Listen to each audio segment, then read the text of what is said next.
حضرت معاذ بن جبل رضی اللہ عنہ روایت کرتے ہیں، نبی اکرم صلی اللہ علیہ وآلہ وسلم نے ارشاد فرمایا، اہل جنت کو صرف اس گھڑی کے بارے میں حسرت ہوگی جو دنیا میں ان پر گزری تھی اور اس گھڑی میں انہوں نے اللہ کا ذکر نہیں کیا تھا۔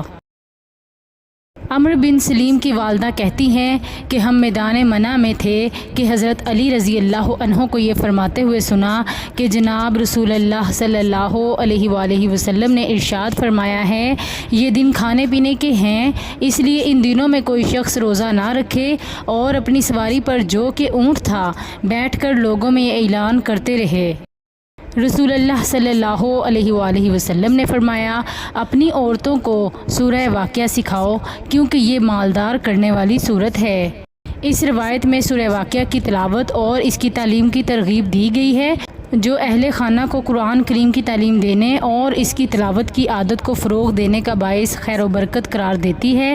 اس سے یہ درس ملتا ہے کہ مومن کو اپنے گھر والوں کو قرآن کریم کی تعلیم دینی چاہیے اور ان کے دلوں میں اللہ تعالیٰ کی کتاب کی محبت پیدا کرنی چاہیے۔ مثلاً اگر کوئی شخص اپنے اہل خانہ کے ساتھ روزانہ قرآن کریم کی تلاوت کرے یا ان کو سورتیں یاد کرانے کا اہتمام کرے تو اس کے گھر میں دینی ماحول خیر اور برکت پیدا ہوتی ہے۔ یہ روایت ہمیں یہ یقین دلاتی ہے کہ قرآن کریم سے تعلق دنیا اور آخرت کی بھلائی، ہدایت اور اللہ تعالیٰ کے قرب کا ذریعہ ہے۔